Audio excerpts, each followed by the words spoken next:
Sarah Mitchell was a small-town waitress, counting tips just to keep the lights on.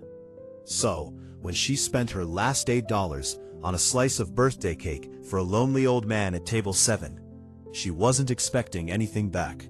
She was just being kind. But exactly 1 month later, a black car stopped outside her tiny apartment, and a lawyer knocked on her door. What he told her that morning would change her life forever. Because the old man in the worn flannel shirt was not who anyone thought he was. Rosie's Diner sat on the corner of Main Street in Millbrook, Ohio.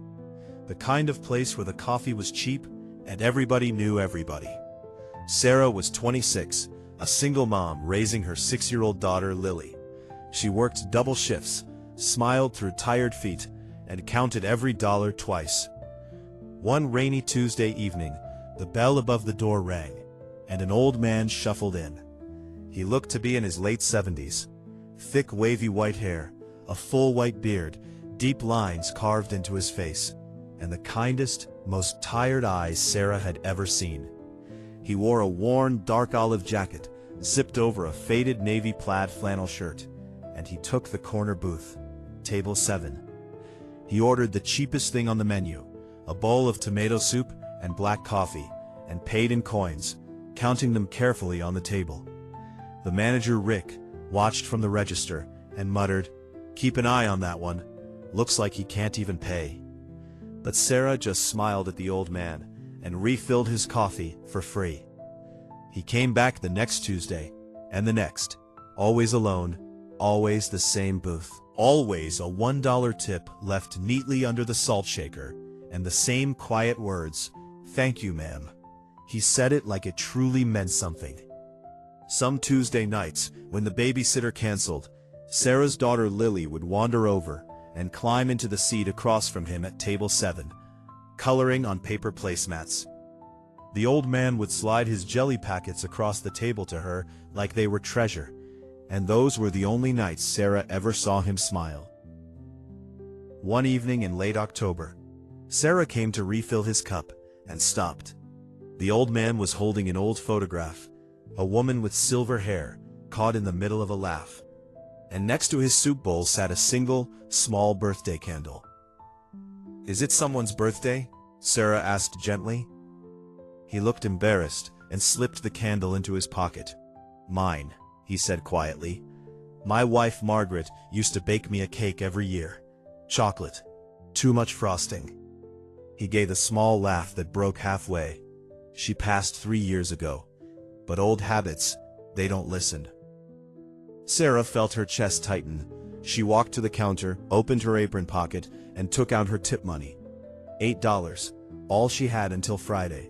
She bought the last slice of chocolate cake in the display case. Then she walked back to table 7 and gently held out her hand. "May I borrow that candle, sir?" Confused, the old man placed it in her palm. She set it on the cake, lit it, and slid the plate in front of him. "Happy birthday, sir." The whole diner went quiet. The old man stared at the tiny flame like he'd forgotten what it looked like. Then from the back booth, an old trucker started singing. Then the cook. Then everyone. Every soul in that half-empty diner singing happy birthday to a man in a worn flannel shirt. His hands trembled. Tears slid down into his white beard. "Nobody has done that," he whispered, "since Margaret." Rick pulled Sarah aside. $8 on a stranger? You can barely make your own rent." "I know," she said. "It was worth it." Before the old man left that night, he asked for her full name, not the Sarah printed on her name tag. Her full name. "Sarah Mitchell," she said, a little puzzled. He nodded slowly, like he was writing it down somewhere deep. "Margaret would have liked you, Sarah Mitchell." He came back the next Tuesday, and the one after that, and something had changed. He talked more. He asked about Lily's drawings. He told Sarah stories about Margaret, how they danced in the kitchen with no music, how she burned the Thanksgiving turkey for 40 straight years, and how he ate every bite anyway.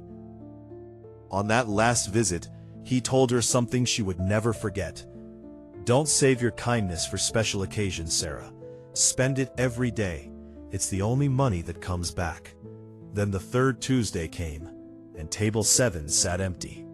And the one after that, too. Sarah asked around. Nobody even knew his name. She kept a slice of chocolate cake in the back fridge, just in case, until it went stale.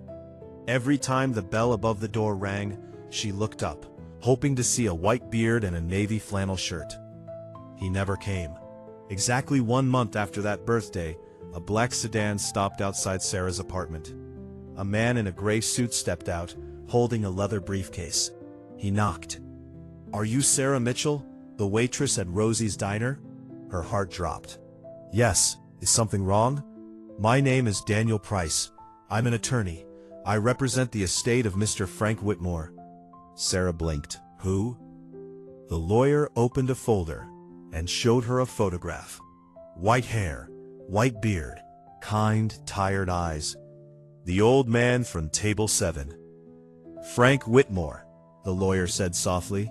"Founder of Whitmore Hardware, 214 stores across the Midwest. He passed away peacefully in his sleep 2 weeks ago." Sarah grabbed the doorframe. The man who counted coins for tomato soup was worth over $60 million. After his wife died, the lawyer continued, Frank sold his mansion and quietly gave almost everything away. He lived in a small apartment above the very first hardware store he ever opened. He said money stopped meaning anything the day there was no one left to share it with. Then the lawyer took out a single page. Frank changed his will 1 month ago, the morning after his birthday. There are 3 items with your name on them. To Sarah Mitchell, full ownership of the building at 4 Main Street, including Rosie's Diner, which I have quietly owned for 11 years. Through a private holding company, the lawyer added, nobody ever knew, not even your manager. Sarah's legs nearly gave out. Second, a college fund of $250,000 for her daughter Lily. And third, the lawyer handed her an envelope. He wrote this the week he passed and left it with me. He asked that you read it alone. That night, after Lily fell asleep, Sarah opened the envelope. The handwriting was shaky, but every word was clear. Dear Sarah, forgive an old man's silence.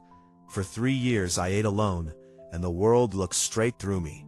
People saw an old coat and decided I was nothing. You saw a person. That slice of cake cost you $8. To me, it was the first time since Margaret died that I felt like I still existed. You gave me my last birthday, and you made it my best one.